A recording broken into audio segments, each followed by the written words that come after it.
Uma boa noite novamente, bem-vindos. Iniciando aqui o nosso estudo de perguntas e respostas, hoje com a participação, colaboração aqui do Vanduil Macedo, também da Shirley Milagre. Para iniciarmos, uma pergunta a um tema que está sendo bem comentado nos últimos dias, sobre o caso João de Deus. Vanduil, como entender, sob o ponto de vista espírita, o caso João de Deus? Boa noite a todos, em primeiro lugar. Já começou quente. O caso João de Deus, né, quem pôde acompanhar, né, e nós já tivemos até algumas pessoas conversando conosco, quando chegamos aqui no Centro Espírita Jesus de Nazaré, tivemos ontem uma entrevista, né, na Candidez, conversando um pouco sobre a questão do caso João de Deus. Para quem não sabe, eu acho que não tem quem não saiba, aliás, né?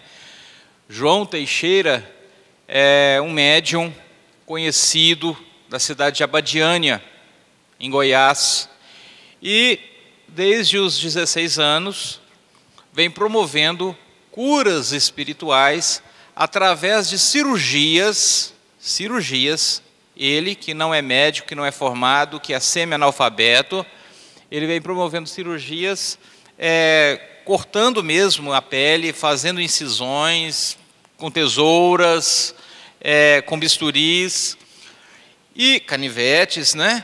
E promovendo a cura, que inclusive é certificado por diversos cientistas, parapsicólogos, espíritas, médicos, pessoas da ciência e assim por diante. Bom, a questão é a seguinte: o que a gente tem que analisar é que o trabalho desse homem é extremamente meritório sob um ponto de vista. Quando vamos perceber, né, que ele fundou um centro espiritualista, não é espírita, porque ele nunca se disse espírita, ele nunca se intitulou espírita, ele mesmo se diz: sou católico, devoto de Santa Rita de Cássia, e pronto. Tenho as minhas visões, vejo espíritos comigo, mas a minha condição é de católico. Eu não sou espírita. Né? E o que acontece? Ele sobre isso começou, em cima disso, né, com essas influências, esses pedidos, ele ficou sabendo que tinha uma missão e começou a fazer esse trabalho.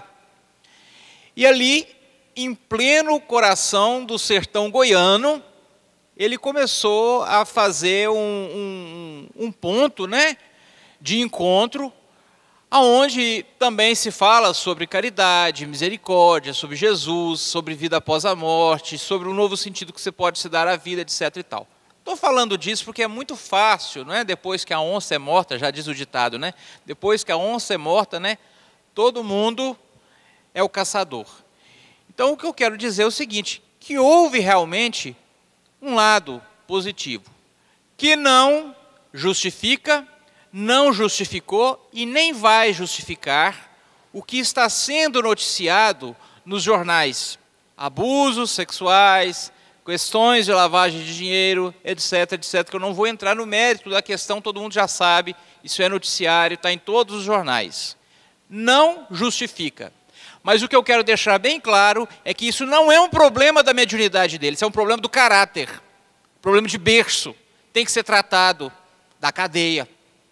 E as questões, certo, com relação a isso aí, do ponto de vista jurídico, tem que realmente ser pontuada, certinho? Então, a questão do espiritismo com relação a João de Deus não tem nada a ver. Espiritismo, espiritismo, e João de Deus é João de Deus. Certinho? Ali não tinha o espiritismo que nós estamos dizendo, é aquele codificado pelo senhor Allan Kardec, que é estudado, certo? Que é promovido através de palestras, de reuniões mediúnicas, onde não existe atendimentos individualizados, certinho? Então isso aí não existe na casa espírita e não está dentro da codificação. E o que o Espiritismo observa, então, é a trajetória realmente de um companheiro que teve lá as suas boas influências, mas em um determinado ponto da sua caminhada se desvirtuou. E ali ele está sozinho, ali é ele com ele, e a gente pede, né, a Deus e aos amigos espirituais que com ele estão, os seus mentores, que possam beneficiá-lo, auxiliá-lo nesse final agora. Bem colocado pelo Vanduil, só para reforçar, né, Vanduil, que a mediunidade ela é neutra e independe da moral do médium. Então a questão toda voltada a ele, é o que o Vanduil colocou, é uma questão de caráter mesmo. A doutrina espírita coloca muito bem claro isso para nós. Nós aqui temos um projeto reencarnatório e nós podemos, através do livre-arbítrio, desvirtuar deste caminho, vamos colocar assim. Quando a espiritualidade observa que o companheiro não está mais ali trabalhando no que é o correto, eles afastam, e aí os pseudo-sábios, os obsessores, vão ganhando terreno e vão tomando conta do espaço, não é mesmo? Então, bem explicado pelo Vanduil, passando aqui para a Shirley Milagre. Shirley, a pergunta é o seguinte: favor explicar em qual grau está a evolução espiritual dos animais e por que tem animais que passam por tanto sofrimento. Aí dá exemplo aqui dos cachorros que sofrem maus tratos, sendo que eles ainda não têm consciência dos seus atos e não praticam o mal. Então explique para nós, por favor. Boa noite, queridos. Tudo bem? Boa noite aos internautas também, que estão pacientemente nos ouvindo, né? A pergunta é muito boa e a gente agradece muito a pergunta. A gente gostaria de dizer que os animais, eles têm um princípio inteligente que ainda não adquiriu o livre-arbítrio, como nós estamos nesta condição, na condição humana. Os animais, eles têm o princípio inteligente que ainda se expressa de forma rudimentar e, portanto, como eles não têm a consciência plena dos prós, dos contras, do bem, do mal, do bom, do ruim, eles agem segundo as leis da natureza, os instintos, né? Eles não utilizam a razão, eles utilizam a sua capacidade sensorial, perceptiva do corpo que ele habita e os seus instintos, né, que já estão presentes naquela forma de vida para se conduzir diante de todas as situações que aparecem para eles. Portanto, eles não estão submetidos à lei de causa e efeito. Então, nenhum cachorrinho maltratado está pagando por alguma coisa que ele fez numa vida anterior. Isso é para o nível de evolução que nós estamos, com capacidade plena de compreensão e de expressão dos nossos sentimentos e dos nossos pensamentos. Nós temos um nível de consciência diferente daquele presente nos animais.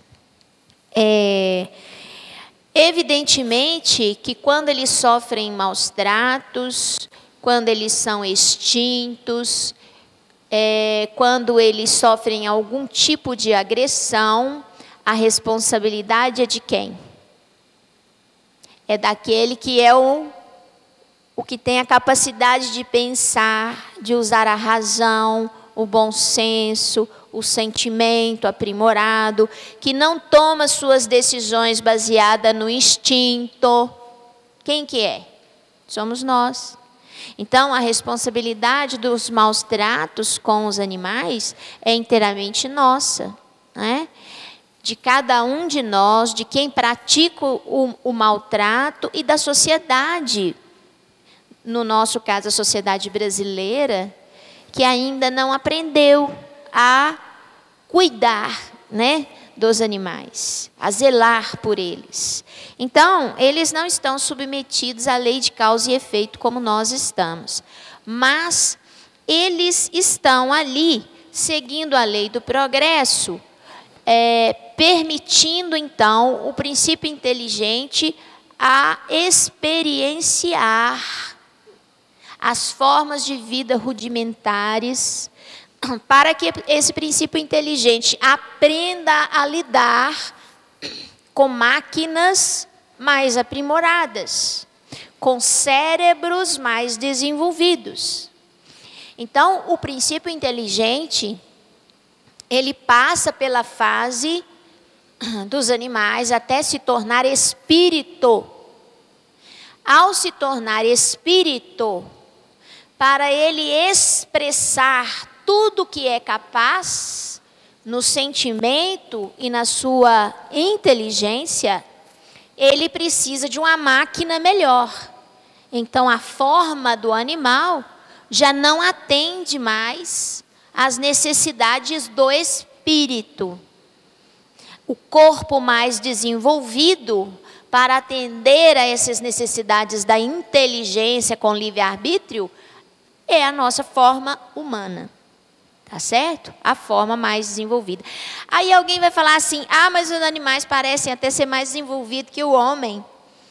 Porque, por exemplo, animal nenhum mata outro animal por esporte. Mata porque está com fome. Então, eles são melhores do que a gente. Não. Eles estão seguindo os instintos naturais e não estão exercendo o livre-arbítrio. Nós, que matamos às vezes por esporte, matamos os animais por esporte e às vezes outros seres humanos porque deu vontade de fazer isso, né? Nós temos uma responsabilidade totalmente diferente dos animais. E nós não seguimos os nossos instintos. Nós somos capazes de colocar a nossa vontade na frente do nosso instinto. E às vezes, algumas vezes o instinto fala que a gente não deve fazer aquilo, mas a gente faz porque a nossa vontade fica na frente. Vamos dar um exemplo? Comida. A gente começa a comer uma comida gostosa.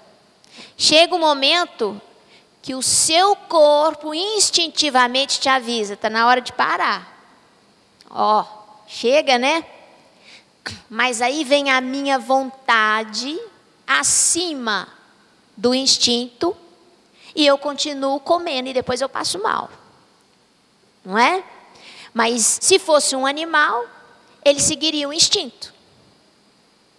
Por outro lado, a nossa vontade, quando bem direcionada, supera os instintos. Então, vamos ver. Numa situação em que eu sofro uma agressão, o meu instinto como animal é revidar a agressão que eu sofri.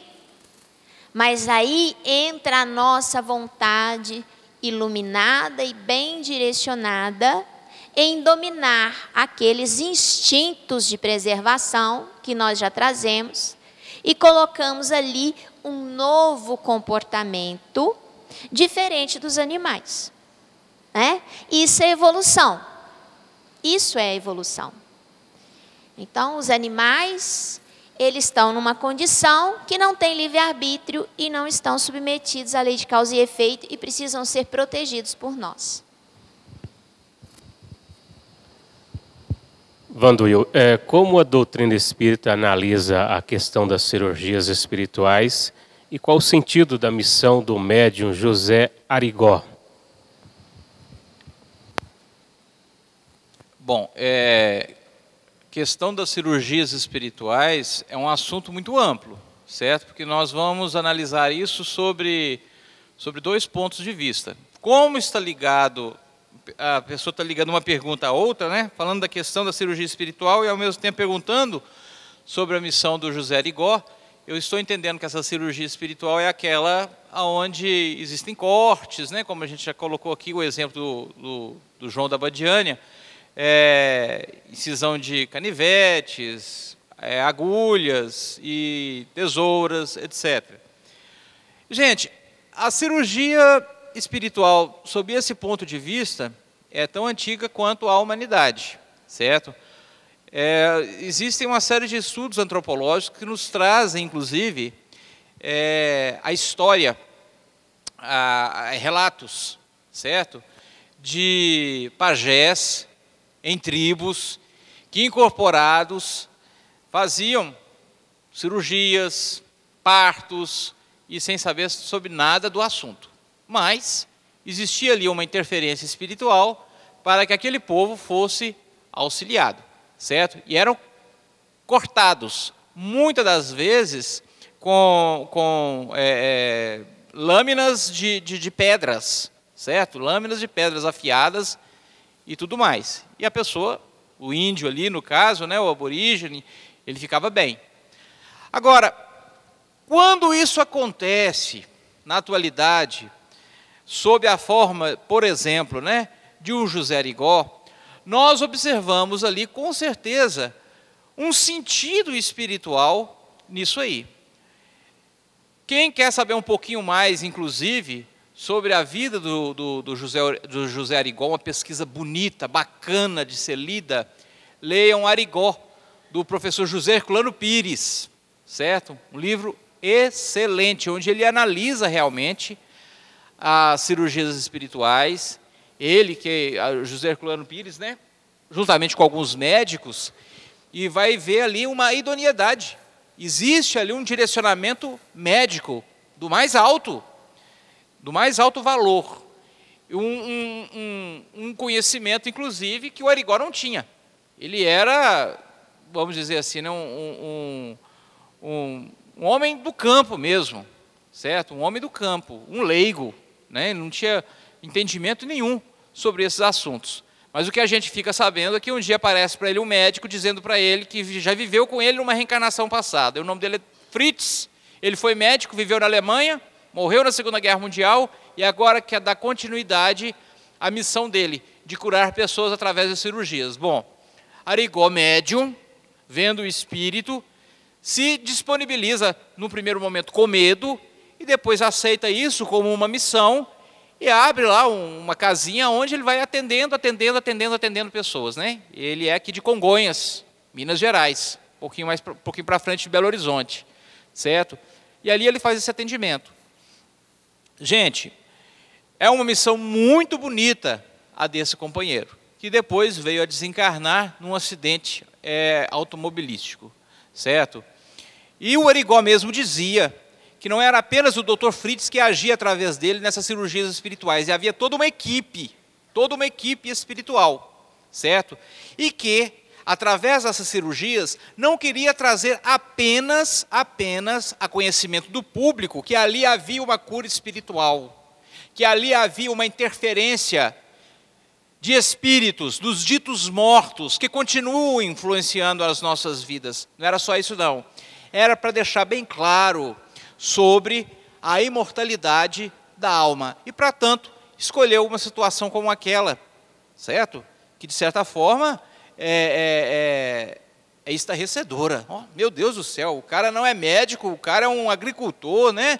Um cara da roça, está ali cortando e trazendo a cura para as pessoas, mas qual o sentido disso?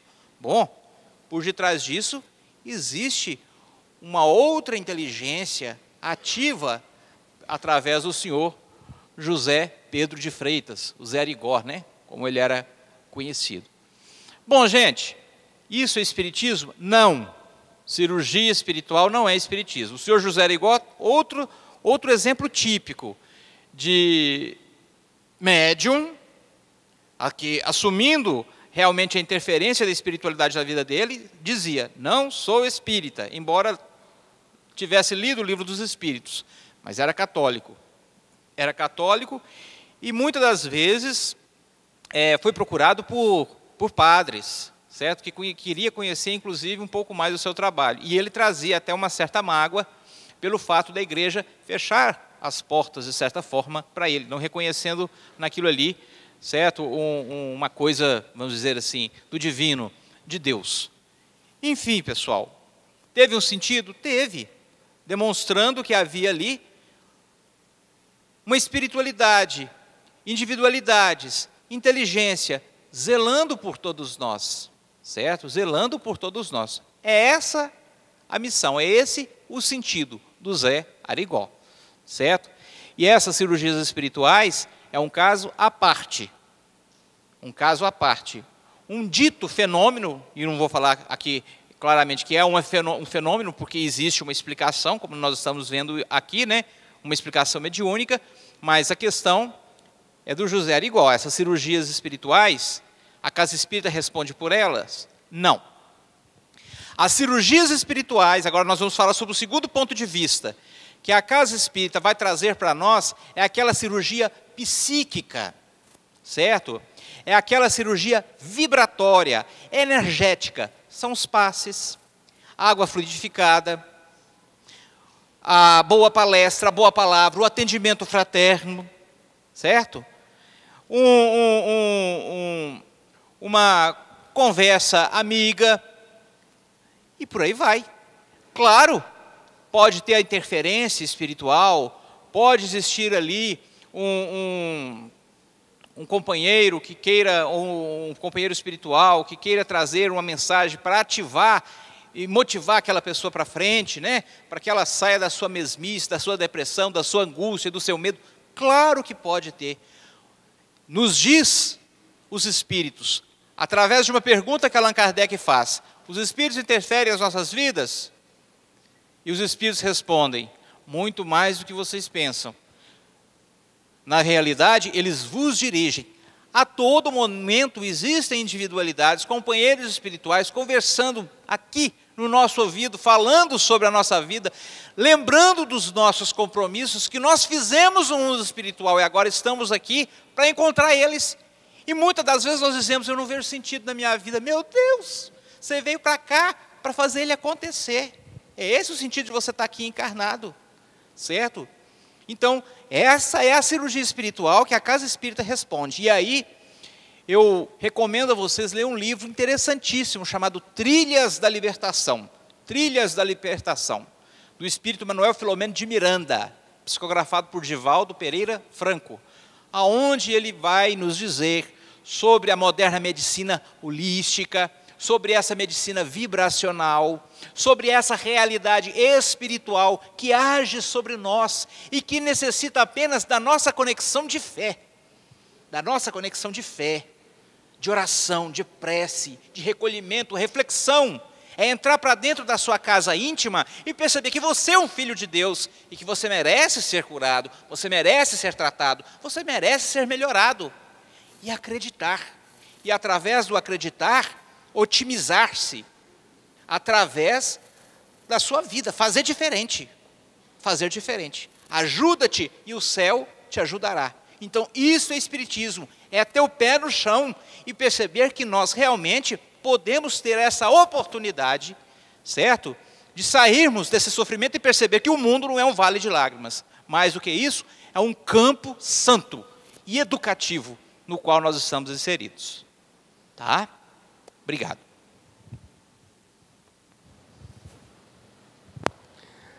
Muito bem, Vanduils, enfatizando aí o que você acabou de colocar sobre a questão que, só para reforçar aqui nós termos um entendimento, que aqui nós estamos desenvolvendo um trabalho que não é nosso, né? Também somos aqui médiuns, levando até vocês o conhecimento que às vezes passa pelo filtro que nós somos, né? Então, só para reforçar isso aqui que eu estou dizendo, que chegou uma pergunta aqui agora, que a pessoa pede para tirar uma dúvida. Ela diz assim, gostaria de tirar uma dúvida. Sempre que estou assistindo os estudos, quando olho para a mesa, vejo sombras de cor branca, às vezes em volta de quem está sentado à mesa e às vezes atrás dos mesmos. O que seria isso? Então, eu vou passar para a Shirley, ela vai dar a explicação à luz da doutrina espírita, para que a gente possa aí compreender um pouquinho mais sobre a participação do médium em tudo isso. Bom, a gente pode levantar algumas hipóteses, vamos dizer assim, né? Não estou afirmando, tá certo? Mas pode ser que o nosso companheiro ou companheira que esteja vendo essas sombras possa estar, na verdade, com uma percepção longínqua de amigos espirituais presentes aqui na casa. Pode ser, muitas vezes, a mediunidade vidente bem início, que precisa ser ainda trabalhada, aprimorada? Pode, é uma hipótese. Às vezes a criatura tem um dom que vai, na medida em que ela vem frequentando a casa, lendo bastante, vai descortinando esse chakra responsável por esse dom, né? Por essa mediunidade, e isso acaba desabrochando numa mediunidade de evidência. Isso é uma hipótese, né? Outra hipótese seria alguma coisa relacionada ao seu próprio aparelho visual, do terra a terra, vamos dizer assim, né? E que às vezes está precisando visitar o oftalmologista para ver se tem alguma coisinha aí que está deformando, né, o campo visual. Isso a gente vê acontecer em algumas patologias oftálmicas. Então, é sempre bom quem começa a enxergar coisas diferentes também passar por uma avaliação médica, né? Para ver se está tudo ok com o seu aparelho neurosensorial, se isso não é fruto de algum problema do ponto de vista terreno do seu aparelho, tá certo? E a terceira coisa é, às vezes, a própria ilusão de ótica, né? Das luzes, do conjunto de luz que nós temos aqui, que às vezes criam imagens que são chamadas ilusões de ótica. Então, eu vejo assim, a princípio, 3 possibilidades. Vanduil, você pensa em alguma outra coisa para esclarecer? Também, Eurípides, alguma coisa a mais que você gostaria de colocar? Não, muito bem colocado, Shirley, mesmo só para a gente entender e até mesmo assim levando para o lado do trabalho do passe, por exemplo, ali quem está executando de fato o trabalho não é o médium em si, ele só tem ali o trabalho da imposição das mãos, e quem exerce o trabalho de fato é a espiritualidade. Obviamente isso tudo tem a ver com o que a Shirley colocou, pode ser uma questão física, pode ser também, sim, mas aí é tudo uma questão de preparar, de buscar compreender melhor, estudar o que é a mediunidade, estudar o que são os fenômenos mediúnicos e poder se compreender melhor. O que a gente só vai saber se isso é mediunidade, se você o que você está vendo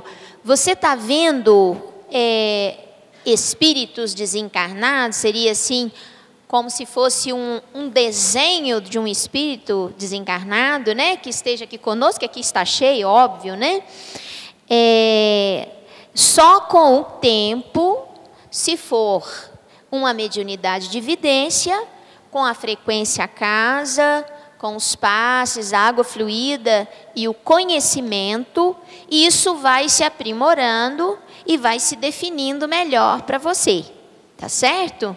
Dê tempo ao tempo e procure entender melhor, ler mais, leia sobre mediunidade, porque se for a mediunidade que está em desabrochamento, vamos dizer assim, né, você está no local certo, né?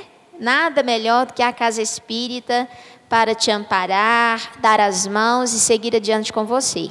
Tá certo? Eu queria só fazer um comentário sobre a pergunta anterior. Essa questão das curas espirituais mexe muito com a gente que é da área da medicina, né? Vocês imaginam a gente que é médico, a dificuldade que nós temos, né, de lidar com isso, né?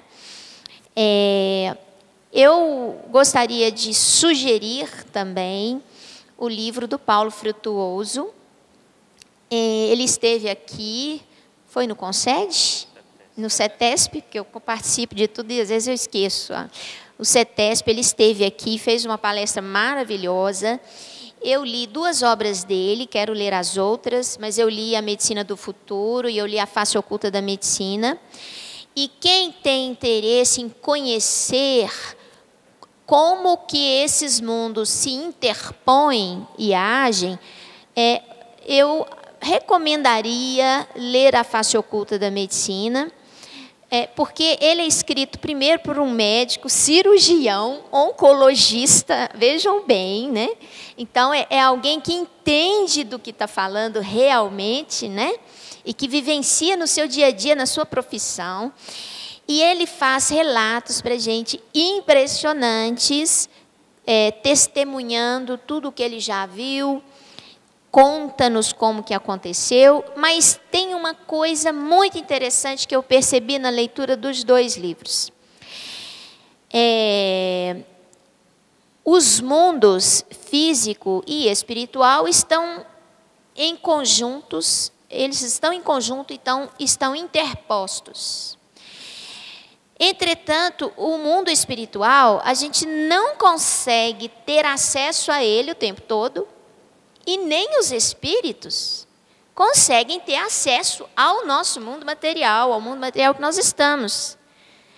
Muito eles podem nos influenciar, mas agir diretamente na matéria é algo extremamente difícil. Por quê? Porque exige níveis de energia, instrumentos fluídicos, que muitas vezes não estão disponíveis. Agora, quando nós pegamos um médium como Zé Arigó, e quando nós pegamos um médium como o seu João Teixeira,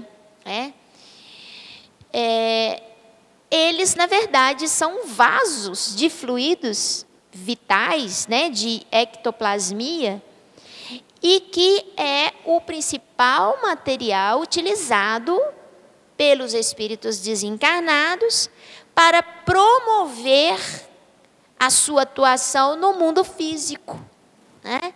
É a forma de energia mais utilizada. E esses médiuns, chamados de efeitos físicos, eles são verdadeiros vasos de ectoplasma, né? Por isso, muitas vezes, estas curas, essas cirurgias espirituais, elas não acontecem com qualquer médium, né? Por que não acontece com qualquer um que queira?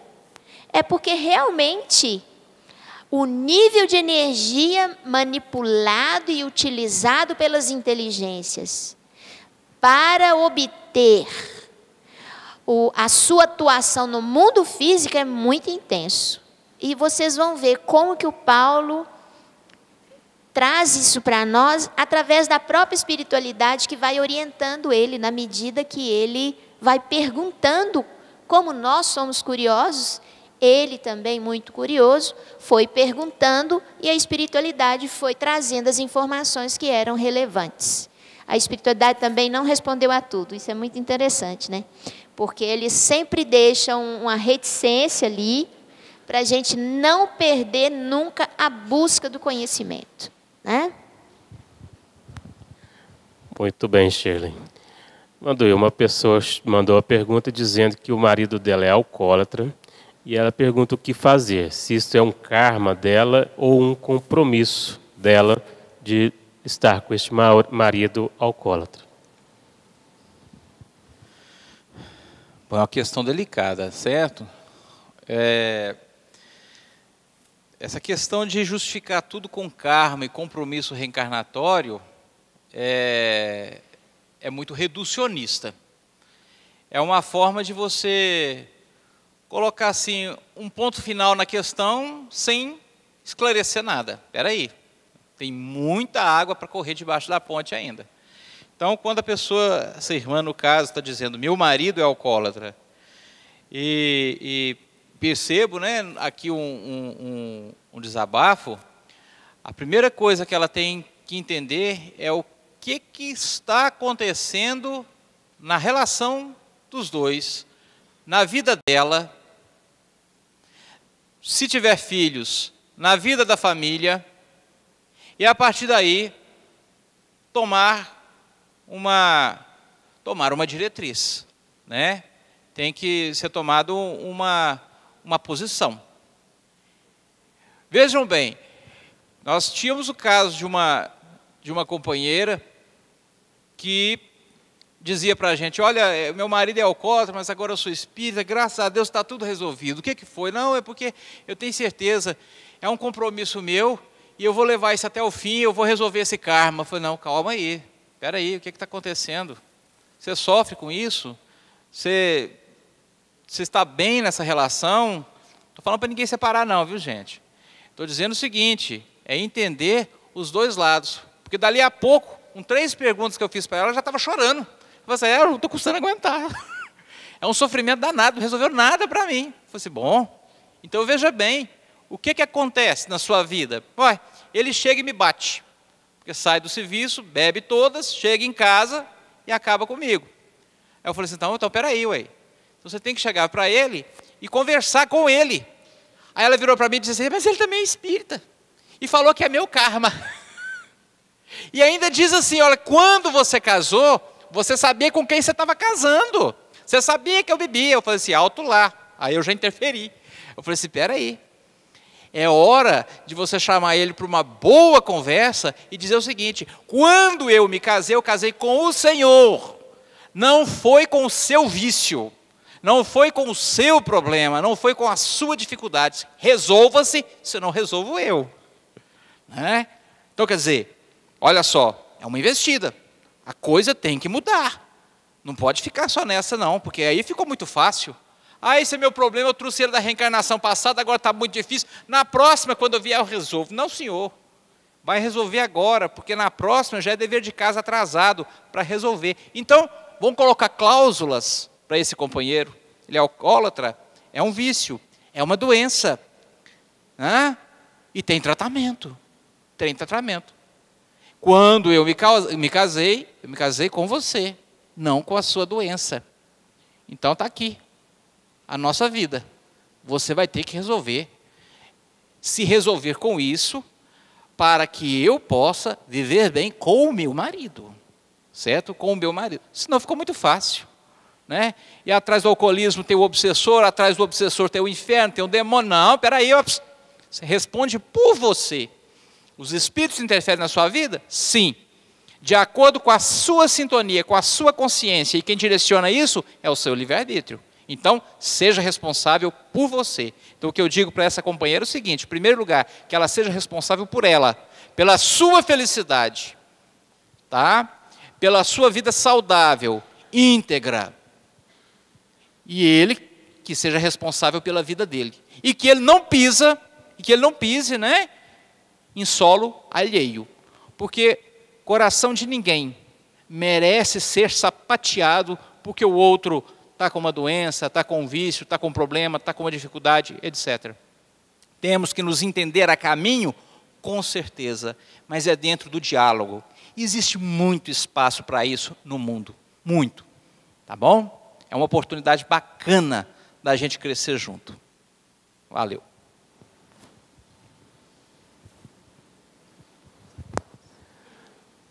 Shirley, se vivemos várias vidas, não seria mais inteligente lembrarmos para continuar o progresso de onde paramos? Eu posso aproveitar e encaixar essa aqui, né? Então, essa pergunta é muito interessante, porque ela é repetida muitas vezes pelas pessoas que ainda têm dúvidas em relação à reencarnação. Né? Se nós reencarnamos, por que a gente esquece? Se é para o progresso, por que a gente tem que esquecer? Por que a gente não continua, igual na novela, né? Tem os próximos capítulos, continua de onde parou, né? Por que a gente não continua dali? Né?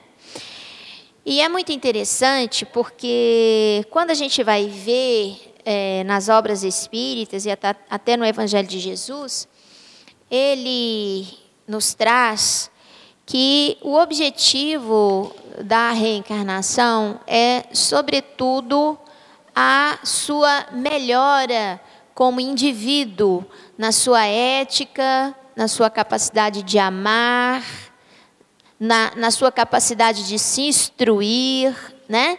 Esse é o objetivo da encarnação. Não é continuar uma história, como se fosse um roteiro que você tivesse que dar prosseguimento, né? Então, o objetivo da reencarnação não é escrever uma história, é fazer com que o espírito seja mais capaz de amar, de entender, de ser solidário, de respeitar, de ser ético, né? E de se dedicar ao outro, ao próximo, e de ser feliz quando serve, né? Quando serve ao próximo. Então, esse é o objetivo da reencarnação. Portanto, não há necessidade de você aprender essas coisas recomeçando no ponto onde você parou. Você pode sempre recomeçar uma nova história. E mais ainda, o esquecimento do passado, ele tira de nós o peso, a carga dos nossos erros cometidos, né? Ele tira dos nossos ombros a nossa consciência culposa, o sentimento de culpa, de constrangimento, ou o sentimento de dor e de revolta diante das experiências anteriores que nós passamos. Então, o esquecimento do passado, ele nos torna leves para experienciar novamente, de forma leve, com o coração mais leve e aberto para as novas experiências. E mais ainda, o esquecimento do passado, ele nos possibilita a reconstrução dos vínculos e a formação dos novos vínculos. A reconstrução, porque aquela criatura que me fez um mal, ou que eu fiz um mal, e quando eu falo mal, gente, eu falo mal para valer, tá? Se alguém nos feriu profundamente, né? Eu reencarno, não lembro de nada daquilo, e ele é o meu pai, minha mãe, ou meu filho, né? Eu vou constituir com ele uma nova relação de afetividade, de sentimento. Quando eu me lembrar do mal que ele me fez, ou do mal que eu fiz a ele, por cima desse constrangimento, a princípio, que eu teria, tem o amor que eu construí no novo laço. E eu começo a enxergá-lo não como aquele a quem prejudiquei ou como aquele que me prejudicou, mas uma criatura que eu muito amei, que me fez muito bem, que colaborou comigo, que eu colaborei com ele. Olha só a beleza que é o esquecimento do passado. Ai de nós, se nós não tivéssemos o esquecimento do passado. Esses laços não seriam reconstruídos. Há quem diga que o esquecimento do passado destrói as famílias, né? Porque você já não se lembra mais de quem era a pessoa que você amava, a pessoa com quem você tinha um afeto profundo. Você não lembra mais que ela era essa pessoa, né? Mas, ao contrário disso, o esquecimento do passado te proporciona formar novos vínculos afetivos profundos. Se eu tinha um pai que eu muito amei, eu agora tenho 2. Daqui a pouco eu tenho 3. Daqui a pouco eu tenho 4. A família espiritual nossa, com a reencarnação, ela só se amplia, não se perde.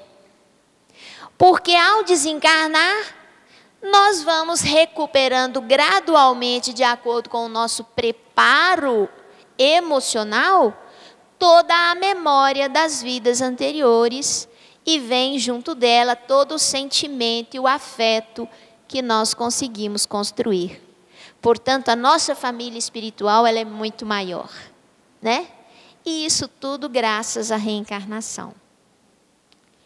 Quando o ser humano desencarna, ele pode encarnar como animal ou como pessoa, ou só como pessoa. Eu acho que nós falamos aqui no início, quando nós falamos dos animais, que o espírito, na condição de espírito, ele reencarna como pessoa, como ser humano, porque é o instrumento mais adequado para a manifestação da inteligência, atualmente, tá certo? É o mais adequado. Embora no plano espiritual possa ocorrer deformidades no corpo espiritual provocada pela mente, porque o corpo espiritual ele é muito plástico, ele é como se fosse uma massinha que a nossa mente comanda. E muitas criaturas em situação de desequilíbrio profundo, psicológico, emocional, eles degradam a sua forma espiritual e podem perder a forma humana de manifestação. O seu perispírito pode ficar deformado, perde a forma humana e adquire uma nova forma. Isso acontece por desequilíbrio da mente e do coração muito profundo em algumas consciências que estão em desequilíbrio, em sofrimento e nas trevas.